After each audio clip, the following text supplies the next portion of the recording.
নারীর প্রজনন স্বাস্থ্য একটি জটিল প্রক্রিয়া, যেখানে মাসিক চক্র ও গর্ভধারণের লক্ষণ একে অপরের সঙ্গে অনেক সময় মিল খেয়ে যায়। বিশেষ করে অনেক নারী গর্ভাবস্থার প্রাথমিক লক্ষণ এবং পিরিয়ড শুরু হওয়ার পূর্ববর্তী উপসর্গের মাঝে পার্থক্য বুঝতে পারেন না। এই সময়টায় যোনিস্রাবের ধরন একটি গুরুত্বপূর্ণ ইঙ্গিত দিতে পারে। যেহেতু হরমোনের পরিবর্তনের ফলে স্রাবের প্রকৃতি বদলায়, তাই সেটি পর্যবেক্ষণ করে আন্দাজ করা সম্ভব হতে পারে আপনি গর্ভবতী কিনা, নাকি আপনার মাসিক আসছে। স্রাবের সাধারণ ধরন। স্বাভাবিক চক্রে। স্বাভাবিক পিরিয়ড চক্রে যোনিস্রাব বিভিন্ন পর্যায়ে পরিবর্তিত হয়। 1.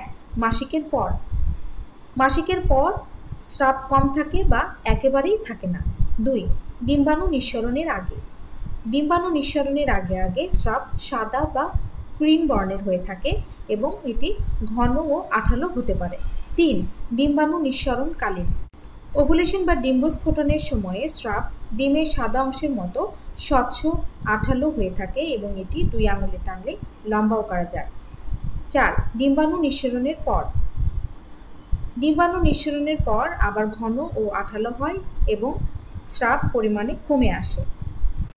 প্রথমেই জেনে নেব গর্ভবতী হলে স্রাবের লক্ষণগুলো কেমন হয়। 1. স্রাবের ধরন। রং। স্রাবের রং হালকা সাদা বা দুধের মতো। ঘনত্ব সাধারণত কিছুটা ঘন, তবে কখনো পাতলাও হতে পারে। পরিমাণ।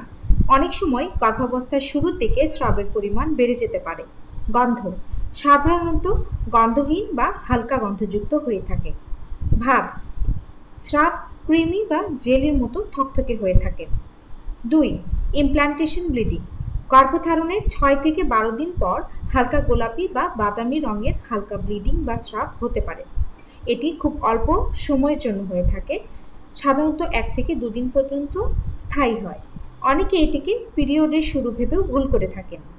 মূলত এটি গর্ভধারণেরই প্রাথমিক লক্ষণ। 3. অন্যান্য উপসর্গ। স্রাবের সঙ্গে।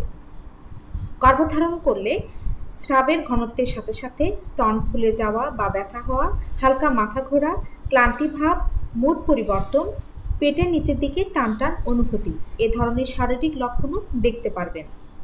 এবার জানা যাক পিরিয়ড শুরুর পূর্বে স্রাবের লক্ষণসমূহ কেমন হয়ে থাকে। 1. স্রাবের ধরন। স্রাবের রং সাধারণত সাদা, ঘন বা কখনো হালকা হলদেটে হয়ে থাকে। ঘনত্ব সাধারণত গাঢ় এবং আঠালো হয়ে থাকে। পরিমাণ। ডিম্বাণু নিঃসরণের পর থেকে পিরিয়ড আসা পর্যন্ত স্রাবের পরিমাণ ধীরে ধীরে কমে যেতে থাকে। এটি মূলত পিরিয়ডের আগের লক্ষণগুলো। 2. স্পটিং বা হালকা রক্ত মিশ্রিত স্রাব। অনেক সময় পিরিয়ড আসার 1-2 দিন আগে হালকা গোলাপি বা বাদামি রঙের স্রাব হতে পারে। এর পরপরই রক্তের প্রবাহ শুরু হয়ে যায়। 3. অন্যান্য উপসর্গ।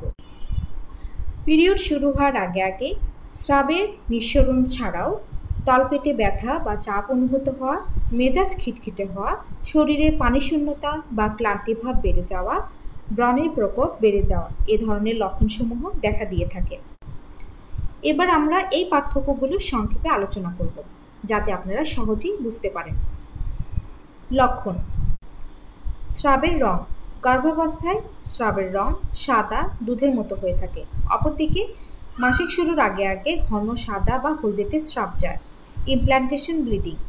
গর্ভাবস্থায় হালকা গোলাপি বা বাদামি বর্ণের স্রাব যায়, যা 1 থেকে 2 দিন পর্যন্ত স্থায়ী থাকে। মাসিক সাধারণত নিয়মিত রক্তপাতের মধ্য দিয়ে শুরু হয়। স্তনে ব্যথা। গর্ভাবস্থায় স্তনে ব্যথা হয় এবং বেড়ে যায়। অপরদিকে মাসিক শুরুর আগে আগে স্তনে ব্যথা হয়, কিন্তু মাসিক শুরুর পর কমে যায়। পেটের টান বা অস্বস্তি। গর্ভাবস্থায় তলপেটে চাপ অনুভূত হয়। এছাড়াও তলপেটে হালকা টেনে ধরা বা আঁকড়ে ধরার মতো অনুভূতি হতে পারে। অপরদিকে পিরিয়ড শুরুর আগে আগে তলপেটে তীব্র ব্যথা হয়ে থাকে। স্রাবের পরিমাণ।